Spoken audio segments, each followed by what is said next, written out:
The ice broke beneath the boy, and the dog arrived before the prayer did. Staff Sergeant Nathan Brooks was driving home from Eli's hockey practice when the snow began to thicken over the road outside Duluth, Minnesota. The lake beside the highway looked solid beneath a pale evening sky, its surface covered in wind-blown powder and crossed by old skate marks. Eli asked to stop near the public access so he could retrieve a glove he had dropped earlier that afternoon. Nathan agreed only because the shoreline was less than 50 yards away and the parking lot lights were still on. "Stay near the bank," he said. Eli nodded and stepped carefully across the packed snow. Nathan was locking the truck when he heard the sound. Not a shout at first. A crack. Deep. Hollow. The kind of sound ice makes when it stops pretending to be safe. Nathan turned. Eli had reached the edge of the lake where snow covered a thin section near a drainage outlet. One moment he was standing. The next, the white surface opened beneath him. "Dad!" Nathan ran. The cold air burned his lungs as he crossed the lot and dropped to his knees at the shoreline. Eli's arms clung to the broken edge while dark water moved beneath him. Nathan crawled forward, spreading his weight, but the ice groaned under his chest. He stopped. One more foot might break the only stable path left between them. "Look at me, Eli. Keep your elbows up." The boy's face was pale, his breath coming in sharp clouds. Nathan reached with a hockey stick, but the blade fell several feet short. He searched for a rope, a branch, anything. There was nothing close enough. Then movement came from the tree line. A German shepherd burst through the snow without barking. He was large, black and tan, with a thick winter coat and a worn leather collar. He slowed at the edge of the lake, lowered his body, and crawled onto the ice. Nathan stared. The dog moved exactly as a trained rescue animal would, keeping his weight low, paws wide, each step deliberate. "Easy," Nathan whispered, though he did not know whether the dog could hear him. The German shepherd reached Eli and caught the nylon strap hanging from the boy's winter coat. He pulled once. The ice shifted. He stopped, adjusted his position, then pulled again. Eli kicked gently, helping without splashing. Nathan stretched the hockey stick toward them.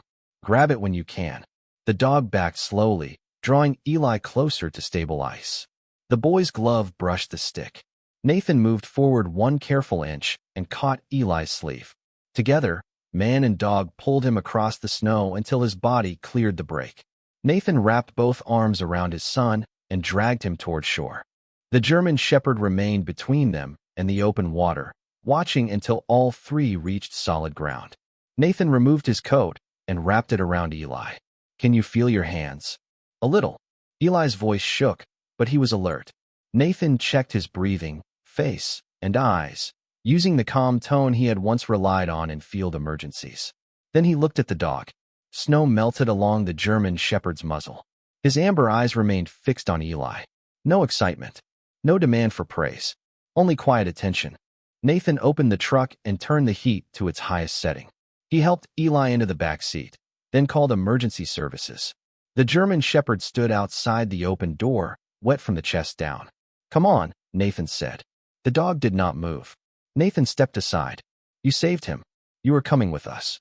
The German shepherd climbed into the truck and settled on the floor beside Eli's boots. The moment Eli began to shiver harder, the dog pressed against his legs, offering the warmth of his body. Nathan noticed the response. Trained. Immediate. Familiar with cold exposure. He reached for the collar, searching for a tag, but found only cracked leather and a narrow strip of blue cloth caught beneath the buckle.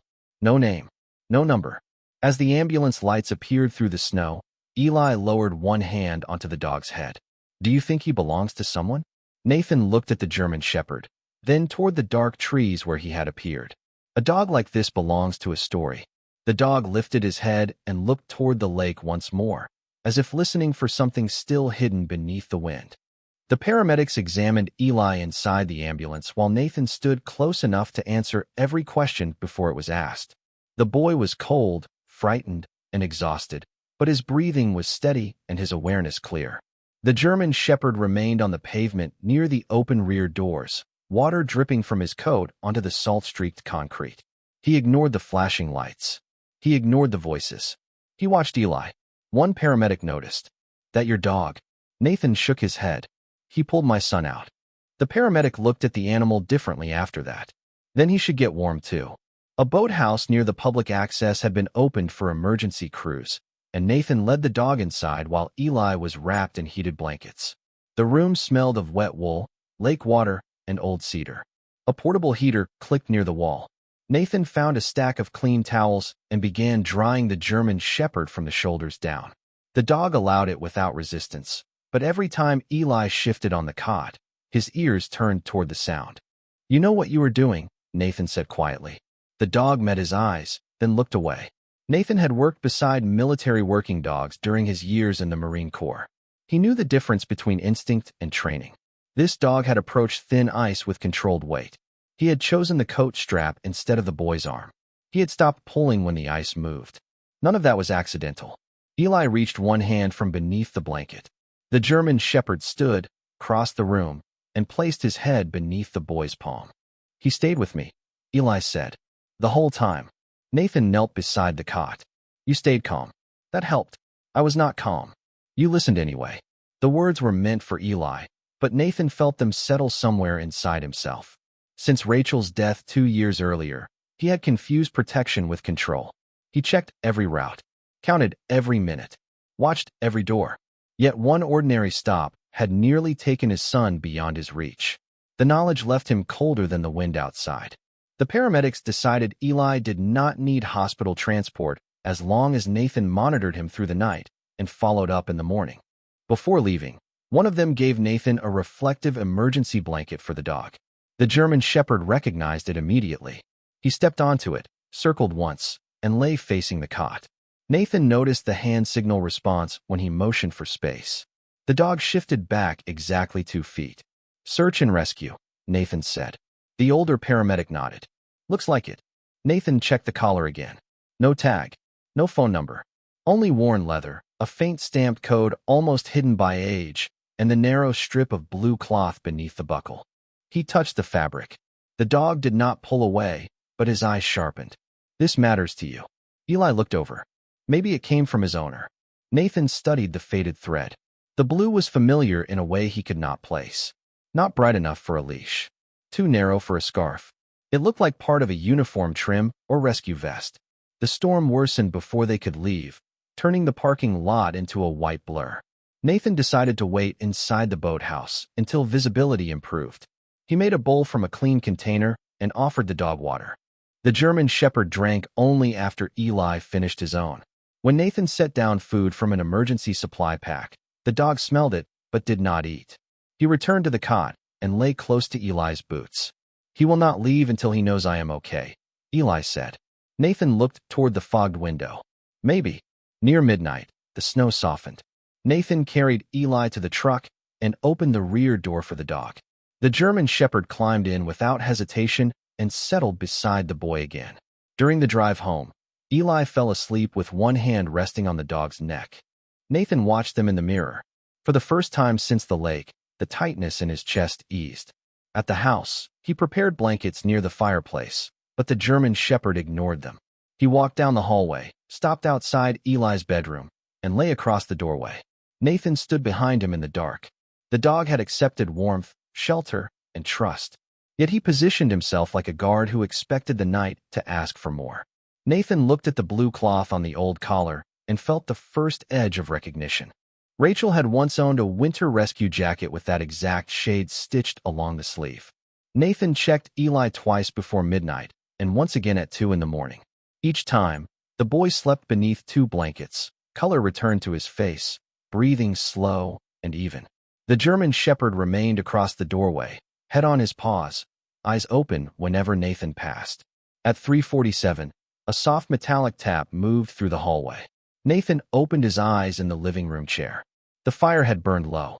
Another tap followed, leather and brass against the back door handle. He stood quietly.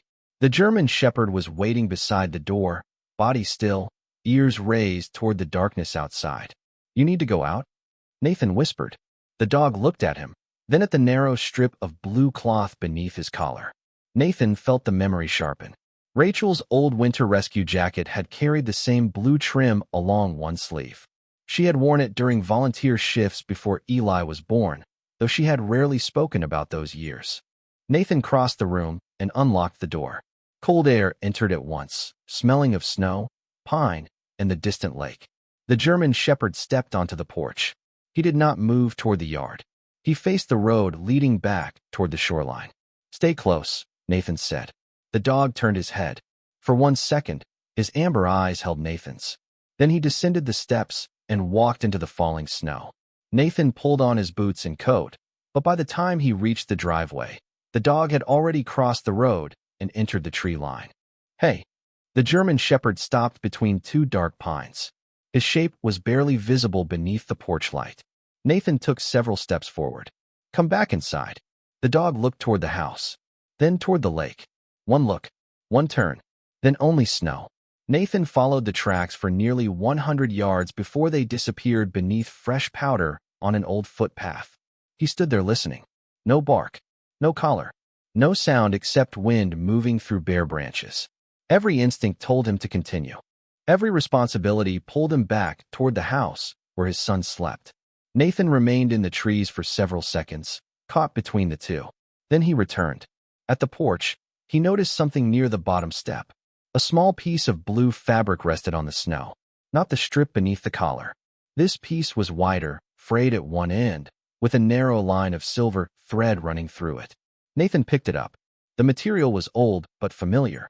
He carried it inside and opened the cedar chest beneath the hallway window, the one he had avoided since Rachel died. Her winter clothes still held the faint scent of pine soap. Beneath a red scarf and a pair of lined gloves lay the rescue jacket, he remembered.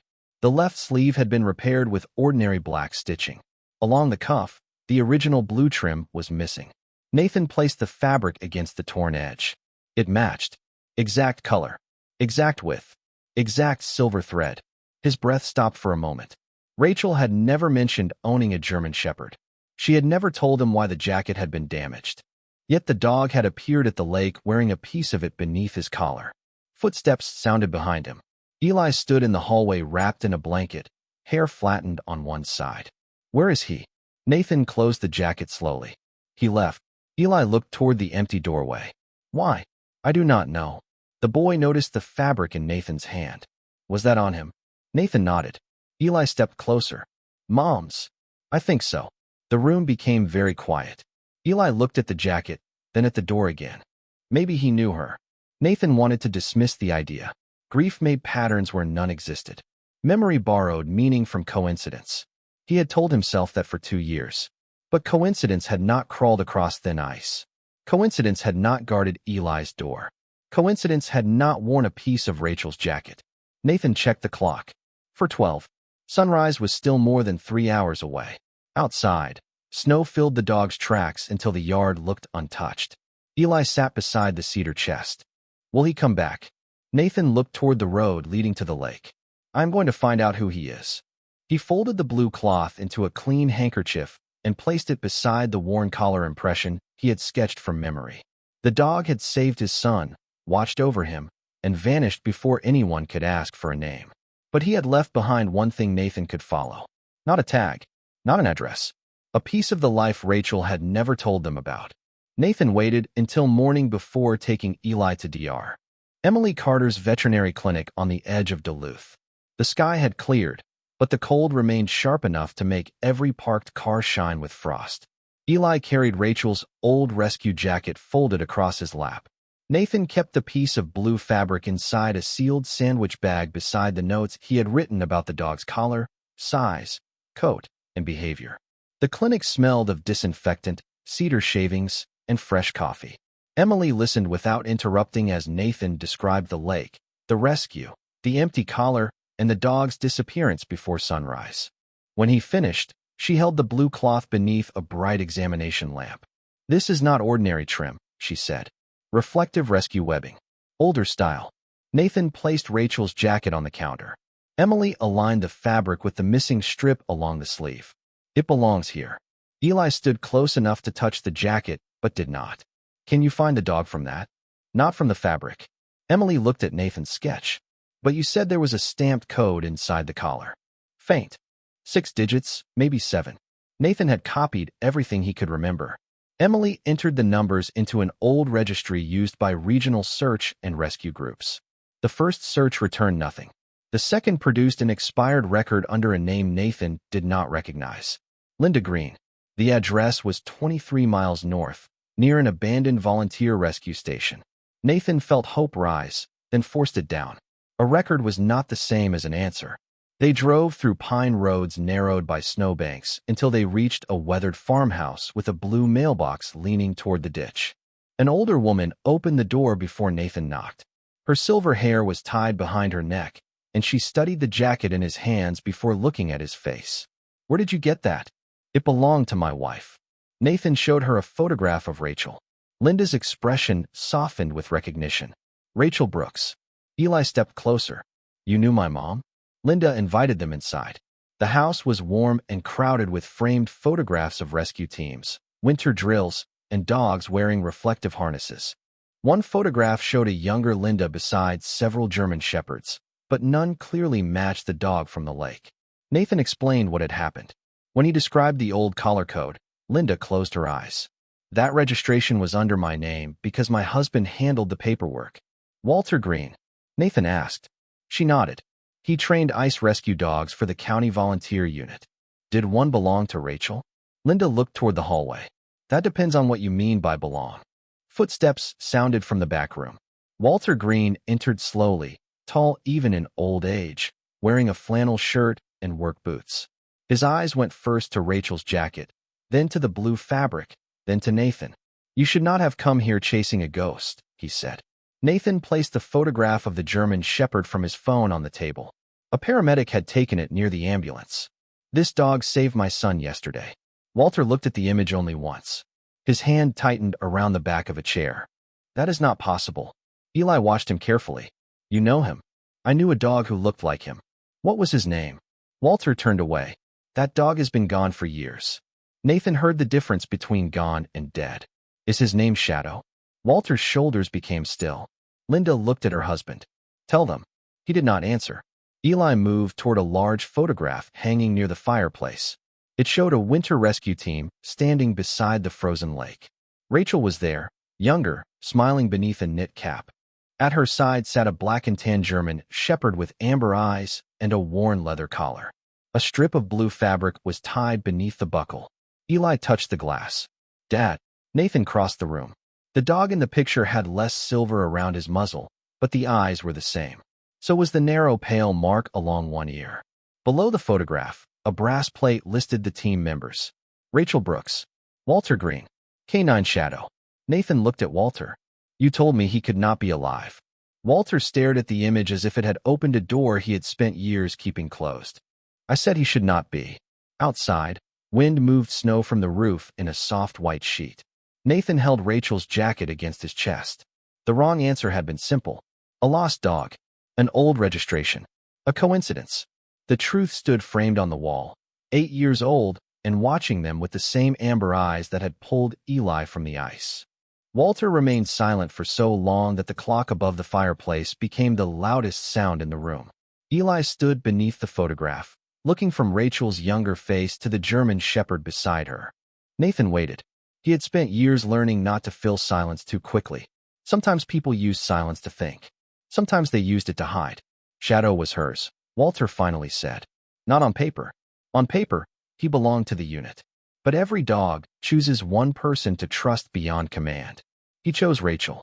Linda sat near the window and folded her hands. Walter moved closer to the photograph. She joined the winter rescue team before you met her. She was good on the ice. Calm. Patient. She never treated fear like weakness. Nathan looked at the blue trim missing from the jacket sleeve. Why did she never tell me? Walter's eyes stayed on Rachel's picture. Because the last rescue changed everything. He opened a cabinet beneath the framed photographs and removed a weathered metal box. Inside were training records, old photographs, and a small notebook wrapped in cloth.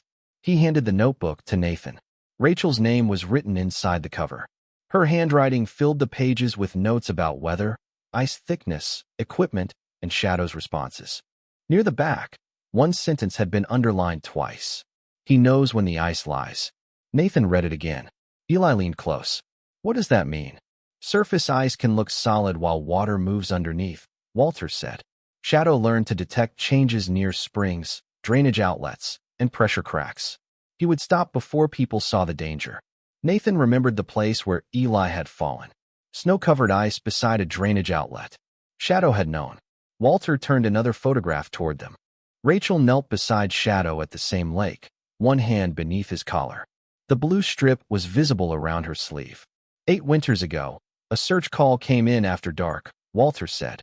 2 teenagers had crossed into a weak section near the North Shore. Rachel and Shadow found them. Everyone came back, but the final crossing shifted under the sled. Rachel tore her sleeve while securing Shadow's harness. She tied the blue trim beneath his collar so the team could see him through the snow. Nathan touched the fabric inside the plastic bag.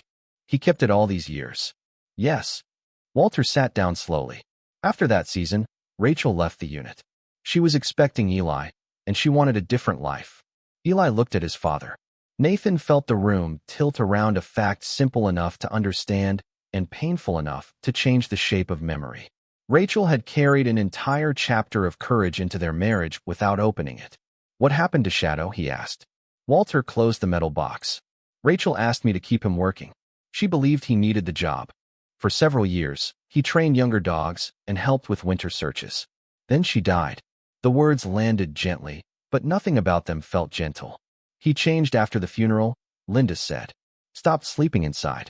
Refused food unless someone took him near the lake. Walter nodded. We placed him with a farm outside 2 harbors. Quiet land. Good people. But every winter, he disappeared for days. Always toward the old rescue routes. And you thought he was dead, Nathan said. Walter looked ashamed. 3 winters ago, he vanished during a storm and never returned. We searched until the tracks disappeared near the river. I stopped looking because I could not keep asking people to follow a ghost. Eli turned toward the photograph again. He was not a ghost.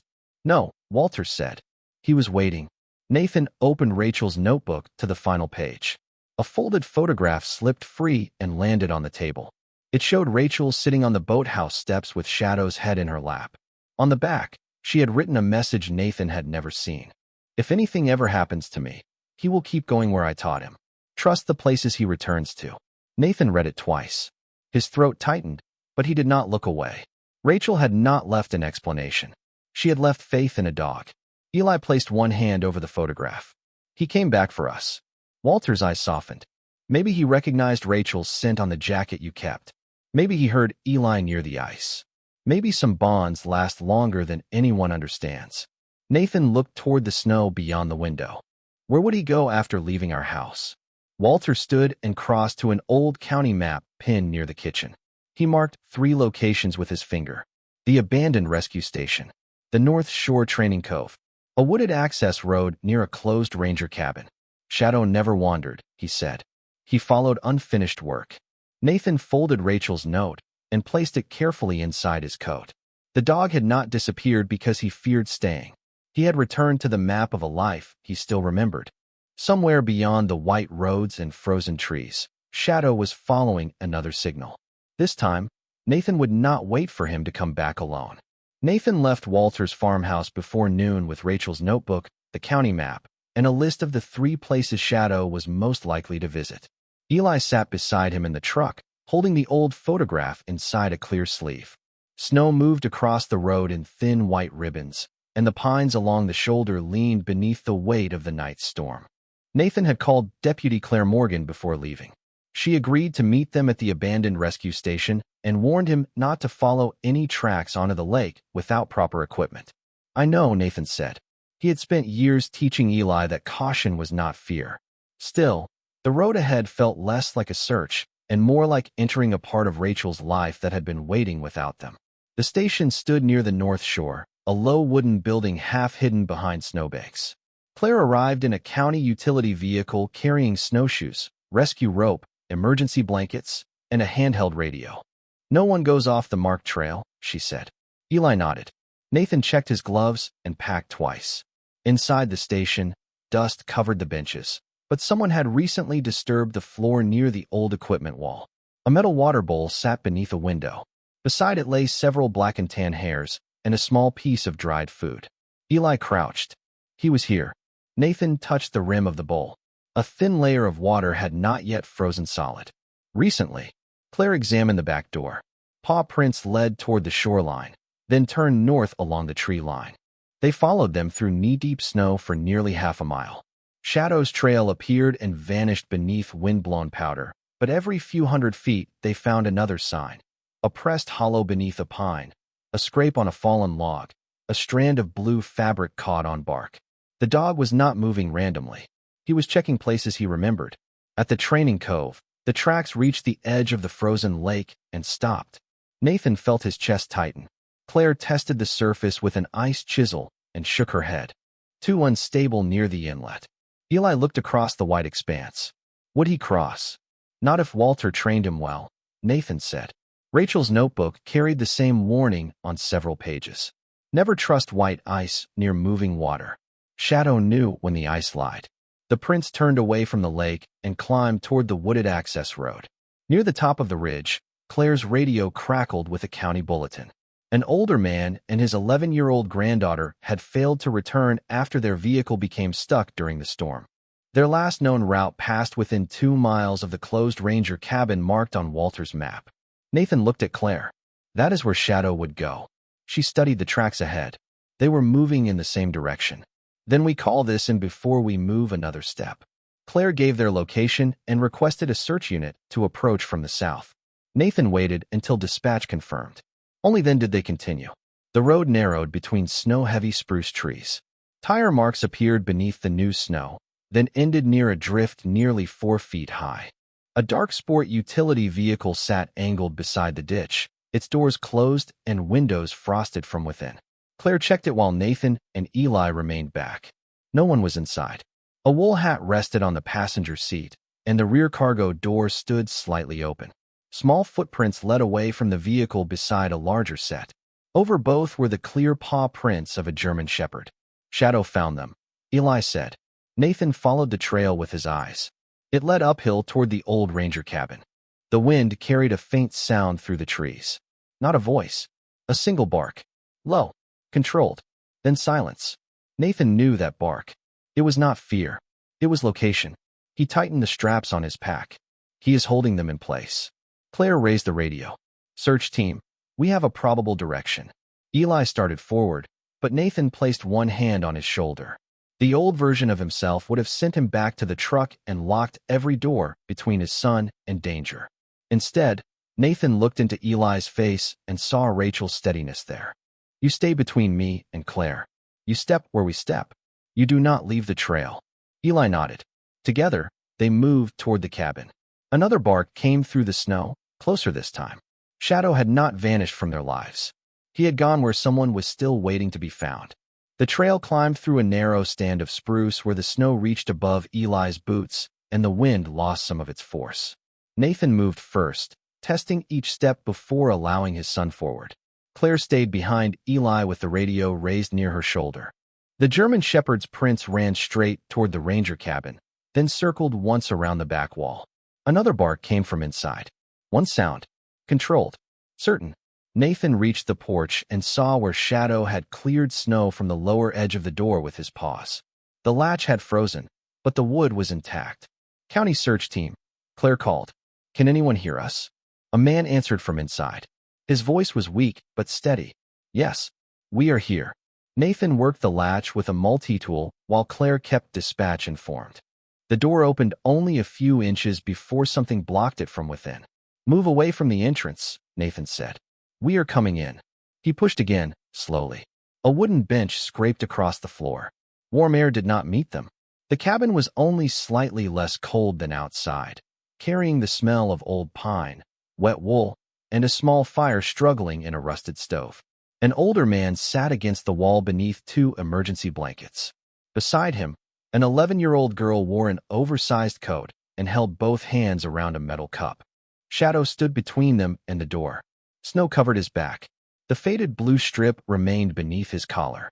When he saw Nathan, his ears lifted, but he did not leave the girl. He found us near the road, the older man said. Let us hear before the wind got worse. Claire entered and began checking them with calm, simple questions. Their names were Harold and Maya Foster. Their vehicle had become stuck shortly before sunset. They had tried to walk back toward the county road, but visibility disappeared within minutes.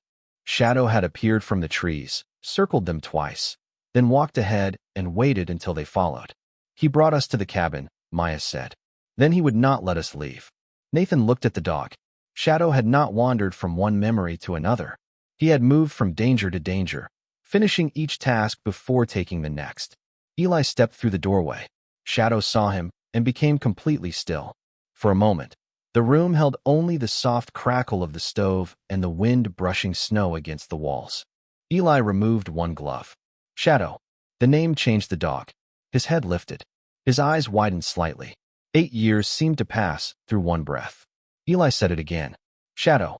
The German shepherd crossed the room slowly, no longer watching the door or the people near the stove. He stopped in front of Eli. The boy lowered himself to his knees. Shadow pressed his head against Eli's chest.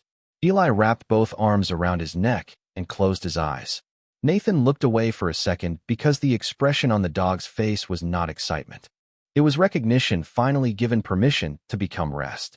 Claire radioed that the missing pair had been found. The search unit would reach them within 20 minutes with heated transport.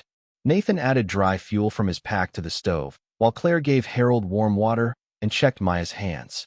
Shadow remained beside Eli, leaning against him as though he had been carrying the distance between them for years. He knew my name, Eli whispered.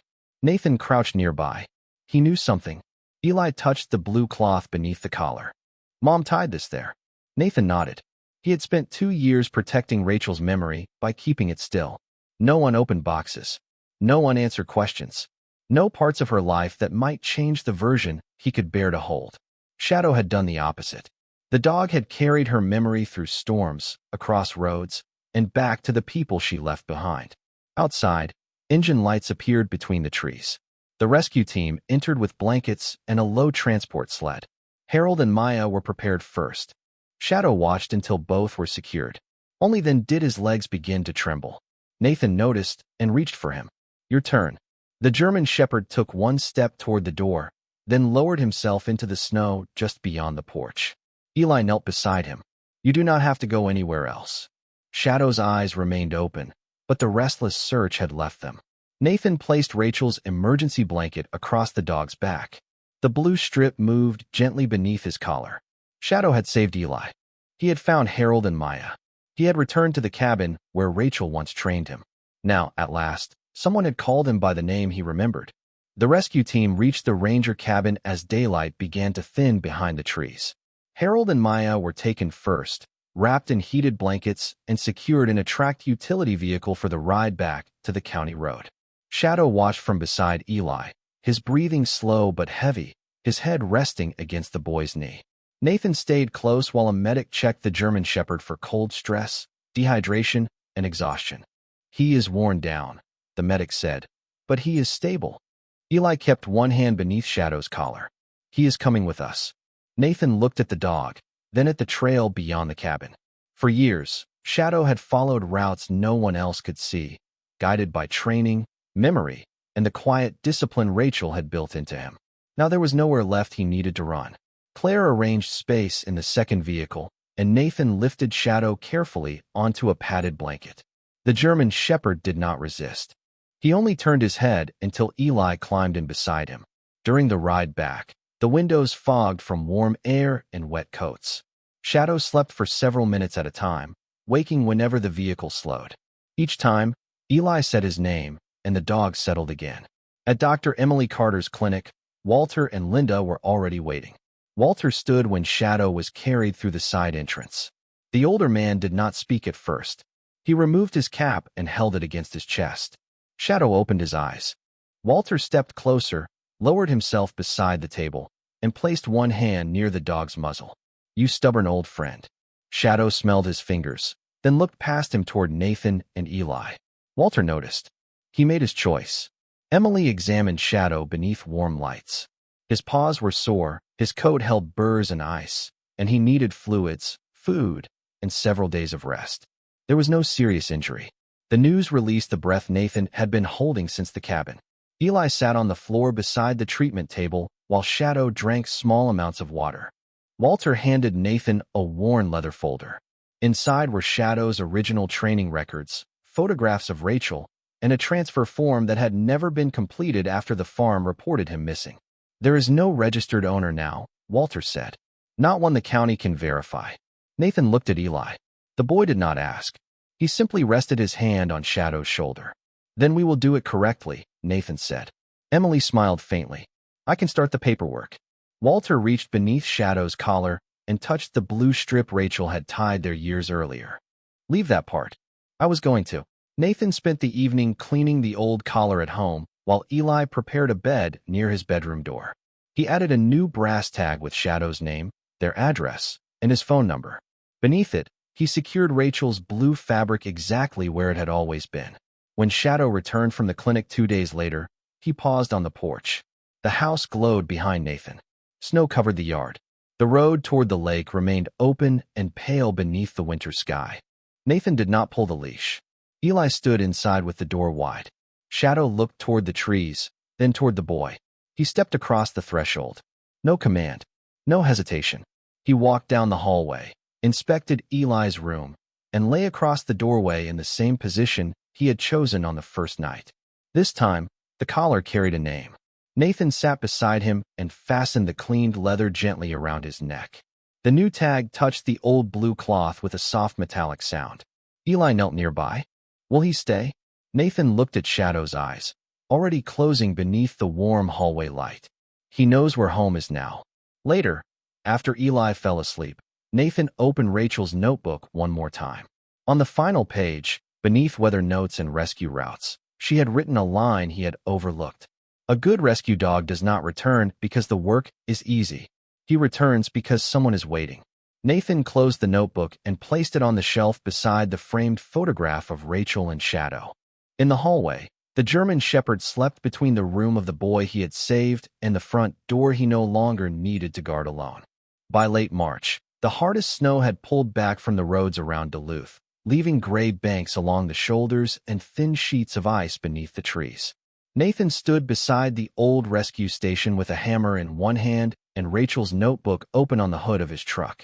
Claire had helped the county reopen the building for seasonal volunteer training, and Walter had agreed to return twice a month to teach ice awareness and search patterns. Eli carried folded blankets inside while Shadow moved between them, checking each doorway, each window, each person, as though the station had never stopped belonging to him. His black and tan coat had regained its shine. The silver around his muzzle caught the morning light. The new brass tag rested beside Rachel's faded blue strip on the old collar. Nathan watched it move as the dog crossed the floor. The sound was small. Familiar now.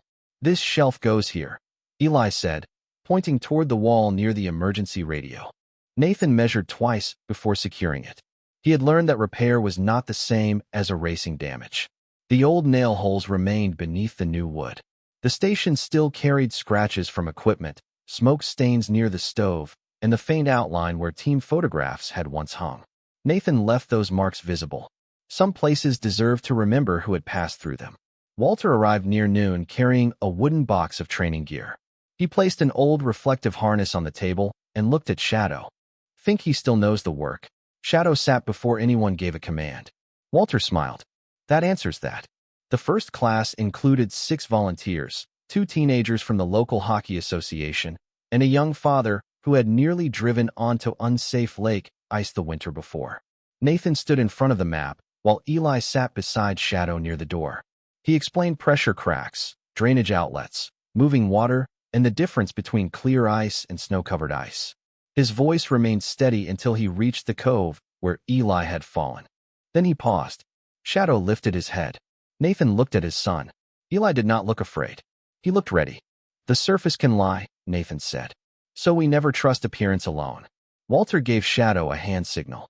The German shepherd walked to a line of sample markers laid across the floor and stopped beside the one scented with lake water taken from a moving inlet. The volunteers watched in silence. Shadow looked back at Nathan, waiting. He checks, Nathan said. Then he tells us what he finds. Our job is to listen before we step. After the class, Eli practiced throwing a rescue line across the snow beside the station. Nathan corrected his stance, but not every movement.